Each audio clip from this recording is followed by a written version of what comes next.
Hello, everyone. I'm Pan Hu. From this week, I will deliver lectures for the second half of this pavement materials and design unit. I'm going to talk about asphalt mix design, design of the flexible and rigid pavement, and finally, the pavement maintenance. Today's lecture is about asphalt mix design. Now let's have a look at two important types of pavement structure: flexible pavement and rigid pavement. Flexible pavement is normally composed of a varying surface, a base, and a subbase and subgrade. The varying surface of the top layer is in direct contact with the traffic. It is normally made of asphalt concrete or bituminous concrete. Asphalt mix design is the design of the asphalt concrete varying course. It is specifically designed to resist abrasion from traffic and to minimize the entry of water. The asphalt varying surface must also have suitable surface friction properties for adequate skid resistance. Rigid pavement is normally composed of cement concrete, subbase, and subgrade. We will focus on the asphalt mix design of the flexible pavement in this lecture and discuss rigid pavement in the following lectures. For asphalt mix design, normally the guidelines and specifications need to be followed.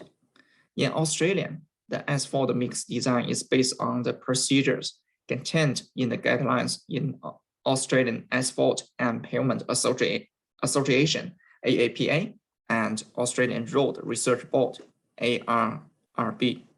These guidelines aid to promote good practice in the process of asphalt mix design and improved understanding of the selection of design procedures for particular application.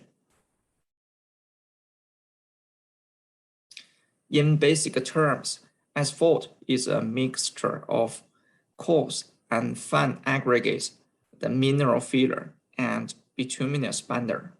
The asphalt mix design involves the selection of aggregate type and grading, the binder type, and binder content. The aim is to optimize the engineering properties of the asphalt to achieve the required engineering behavior.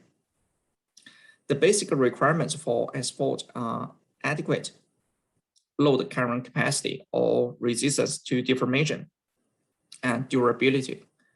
Specific requirements vary considerably with traffic loading levels, operating environment, and underlying base conditions.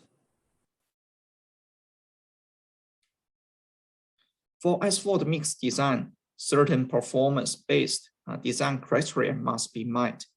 Here we have key performance indicators: deformation resistance, the fatigue resistance, durability, and moisture sensitivity, which will be discussed in details in the next slide.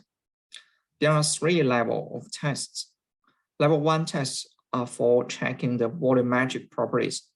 Level 2 tests are for obtaining mechanical properties, while Level 3 tests are verification tests.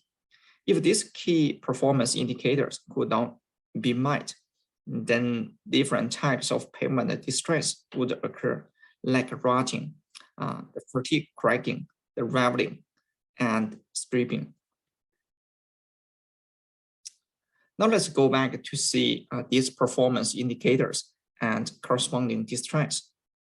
If there's no sufficient deformation resistance, then rotting would occur, which shows the surface depression in the wheel path. One of the main reasons of rotting is improper mix design or manufacture. For example, excessively high asphalt content, excessive inner filler, or insufficient amount of angular aggregate particles. There is also fatigue cracking due to insufficient fatigue resistance. By the way, the fatigue is the weakening of a material caused by cyclic loading that results in progressive and localized structural damage and the growth of cracks. The fatigue behavior of an asphalt layer depends not only on the properties of the mix, but also on the structural properties of the underlying pavement layers, the traffic and climate conditions.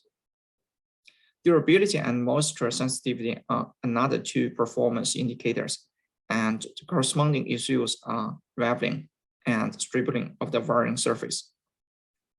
Raveling is the progressive disintegration of a pavement surface through loss of both binder and aggregate. Asphalt stripping is essentially asphalt raveling in reverse. So instead of the surface coming apart, disintegrating and exposing the lower layers of the asphalt fall apart first and damage the upper layers. So we need to optimize the asphalt mix design and avoid this pavement distress. Asphalt mix design involves the following 9 steps. Initially, we need to select the mix type, then the component materials. Select of mix type for particular performance conditions. We will set the parameters for aggregate grading, the binder type, volumetric properties, and the general performance characteristics of the mix. Afterwards is combining aggregates to meet target grading. Then select trial binder content and range, and mix condition and compact asphalt mix to simulate field condition. The 6th step is to determine the volumetric properties of the compacted mix and select design bitumen content. Step 2 to 6 belongs to level 1 testing. Step 7 is the mechanical testing or level 2 testing. Step 8 is the verification test or level 3 test to check the air voids or wheel tracking results of the asphalt samples. Finally, step 9 is the selection of job mix.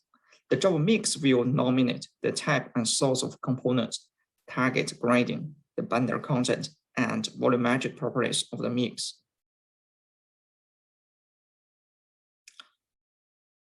This is the flow chart of the 3 levels of the rules mix design procedure. We will go through the details of this design process in the following part of this lecture.